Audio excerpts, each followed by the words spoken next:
Hello everyone, उम्मीद करता हूँ आप सब लोग बहुत अच्छे होंगे। ये क्वेश्चन 8 मार्क्स में पूछा गया था व्युत्क्रम मैट्रिक्स यानी कि प्रतिलोम निकालने के लिए, यानी कि हमें निकालना कितना है A inverse.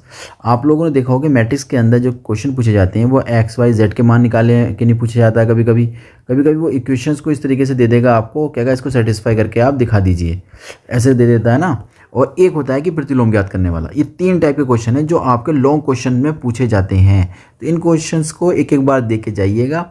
X Y Z के मान निकालना अगर आप सीख जाते हैं तो वहाँ से आप प्रतिलोम निकालना भी सीख जाएंगे। भाई इस समीकरण को कैसे सॉल्व करेंगे, किस तरीके से इसमें ए इनवर्स का मान फाइंड आउट करते हैं, ये आपको एक बार देखना है, जो हमारे चैनल पर आपको मिल जाएगा। 2025 में भी आया था, 23 में भी आया था। चलिए इस क्वेश्चन को करते हैं डिस्कस। सबसे पहले जो मैट्रिक्स दे रखी है उसको हम लोग नोट कर लेते हैं। तो ए बराबर हो जाएगा हमारे पास 2 5 0 0 1 1 -1 0 और 3। तो हम ए इनवर्स निकालना चाह रहे हैं ना। प्रतिलोम निकालने के लिए फॉर्मूला क्या होता है, इस तरीके का फॉर्मूला बनता है। तो इसमें क्या होता है, पहले हम सारणिक निकाल लेते हैं, ए की सारणिक, यानी कि ए का डिटर्मिनेंट फाइंड आउट करेंगे। और 2 5 0 0 1 1 -1 0 और 3। ठीक है, इसे ओपन करते हैं जल्दी से। 2 के साथ लेते हैं तो कौन कौन से नंबर्स हमें मिलेंगे ये आप जानते हो या नहीं। चलिए नहीं जानते हो तो मैं आपको बता देता हूँ कि अगर 2 को सेलेक्ट करना है तो जो हमारे 4 एलिमेंट्स बच गए ना, इसको नोट करना होता है। ठीक है, -0 के साथ लेंगे ना तो 0 के साथ तो सारे एलिमेंट 0 हो जाएंगे, इसलिए 0 के साथ हम कुछ नहीं ले रहे।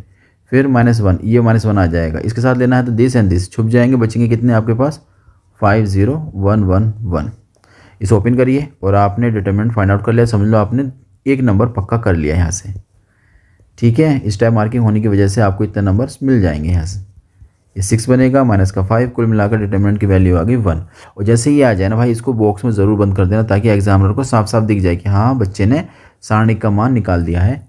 ठीक है, इसके बाद क्या करना होता है, हमें निकालना होता है एडजॉइंट। एडजॉइंट निकालने के लिए हमें ना एक मैट्रिक्स बनानी पड़ती है, कोफैक्टर मैट्रिक्स, उसको बना लेते हैं हम। तो मैं सीधा मैट्रिक्स ही बनाता हूँ क्योंकि उसमें गलती होने के चांस कम हो जाते हैं।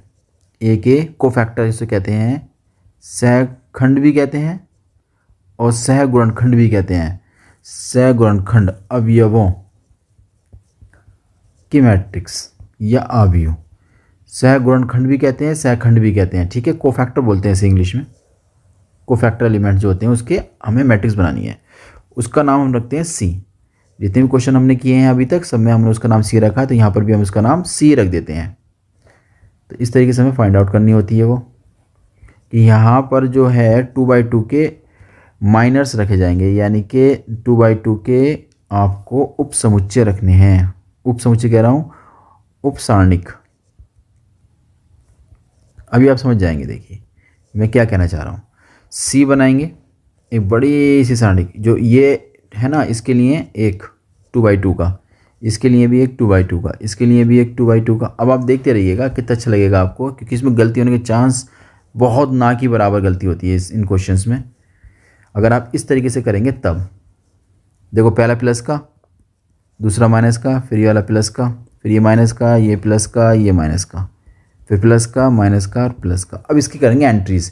एंट्री करने के लिए मुझे ना ए की ज़रूरत पड़ेगी, तो मैं ऐसा करता हूँ, इस ए को यहाँ से कॉमन कर लेता हूँ, यानी कि इसको कॉपी कर लेता हूँ और यहाँ लाकर उसको मैं पेस्ट कर दूँगा। तो उससे क्या होगा कि आपकी समझ में आ जाएगा कि हम किस तरीके से काम कर रहे हैं यहाँ पर।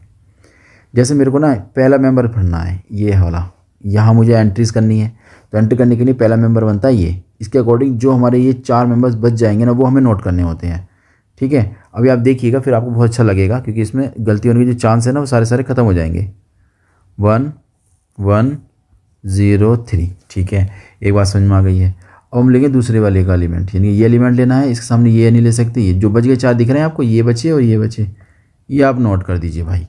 आपको पता जाएगा 5 0 0 और 3। ठीक है, और इसके बाद बचा हमारा ये एलिमेंट, इसके अकॉर्डिंग हम लेंगे तो हमारे बचेंगे ये इतने एलिमेंट्स। तो आपको पता जाएगा 5 0 और 1 1। आओ मैं समझाता हूँ गलती होने के चांस में कैसे कम हो जाते हैं, है ना। ये बात भी हम आपको समझा देते हैं कि यहाँ गलती होने के चांस किस तरीके से कम हो जाएंगे। चलिए देखिए ध्यान से ज़रा, इसका जो पहला मेंबर होता है ना वो हमें लास्ट में दिखाई देगा। पहला लास्ट सेम हो गया, इसका दूसरा दिखाई देगा ना, वो दूसरे वाले के पास दूसरा दिखाई देगा। बस इतना याद रखिए, जो बच गए वो सेम है। अगर आपने ऐसा देख लिया तो इसका मतलब आपकी गलती होने के चांस यहाँ से शून्य हो गए एक तरीके से। ठीक है, अब आगे आगे वाला देखते हैं। इसके एलिमेंट को सेलेक्ट करना है तो दिस एंड दिस छुप जाएंगे, जो बचे वो आपको लेने पड़ेंगे। कौन कौन से आपके बच रहे हैं वो आप देख लीजिए ध्यान से। 0 बच रहा है, 1 बच रहा है, -1 और 3 बच गया। नेक्स्ट ये लेंगे और ये कौन कौन से बच रहे हैं वो आप देख लीजिए यहाँ पर। तो आपने देखा होगा कि 2 और 0 बचा है आपका, -1 और 3 बच गया है। ठीक है, देखिए ये जो लास्ट वाला सेकंड वाला था ना, सेकंड वाले के बराबर आना चाहिए था, तो सेकंड वाला के साथ आ रहा नहीं आ रहा है। ठीक है, अब अगले एलिमेंट देखेंगे हम लोग। तो अगले एलिमेंट्स में हमने निकाला तो आ जाएगा 2 0 0 1। समझिए, जो इसका पहला होगा वो लास्ट में दिखाई दे रहा है, बिल्कुल सही है। जो इसका दूसरा है वो दूसरे में दिखाई दे रहा है, बिल्कुल सही है। जो बच गए वो सेम है, जो बच गए वो सेम है, बिल्कुल सही। इसका मतलब ये वाला भी हमने सही कर लिया। तो कितनी आसानी से हम चेक भी कर पा रहे हैं ना। अब जैसे ये वाला एलिमेंट हमें सेलेक्ट करना था, दिस एंड दिस, जो बच गए हमें वो लेने पड़ेंगे। तो यहाँ गलती होने के चांस बिल्कुल शून्य मान के चलिए। बस वो है कि आप अगर एलिमेंट को लेने में गलती कर रहे हैं तो वो गलती होगी, और यहाँ चेक भी हो जाएगा ना कहाँ गलती हो रही है हमसे। तो इस तरीके से मैं यहाँ एकदम लिख सकता हूँ, है ना। कैसे लिखा मैंने पता है, इसका पहला लास्ट में लिख दिया डायरेक्ट, दूसरे वाले को इसके दूसरे वाले में लिख दिया, जो बच गया वो सेम कर दिया। एकदम मैंने इसको लिख भी दिया ताकि टाइम हमारा यहाँ से बच जाए। इसके बाद पहला एलिमेंट्स लिखे, मगर यहाँ ब्रैकेट का इस्तेमाल करके ओपन करेंगे, ये आपको याद रखना पड़ा। ब्रैकेट का इस्तेमाल करके ही आपको ओपन करना पड़ेगा बस। तो ठीक है, इतनी कोई बड़ी बात नहीं है। हम लोग तो वैसे भी एक से ज़्यादा एलिमेंट हमारे आ जाते हैं तो हम वहाँ ब्रैकेट का ही इस्तेमाल करके ही खोलते हैं। तो इस तरीके से आप देखेंगे तो यहाँ आपको मिल जाएगा रिज़ल्ट। ठीक है, उम्मीद करता हूँ ये सारी बातें आपकी समझ में आ रही होंगी। पेपर में थोड़ा प्रेशर रहता है, बच्चे अक्सर गलतियाँ कर देते हैं छोटी छोटी, जिसकी वजह से उनके नंबर्स कट जाते हैं। तो आप लोग ऐसी गलती मत करिएगा, क्योंकि इसमें चांसेस हैं गलती होने के, लेकिन इस मेथड में बिल्कुल नहीं। इसी मेथड से आप सॉल्व करिएगा।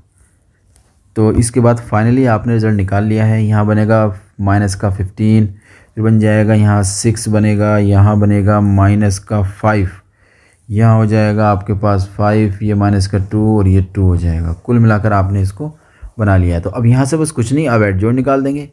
एडजॉइंट कैसे निकालते हैं, सी का ट्रांसपोज।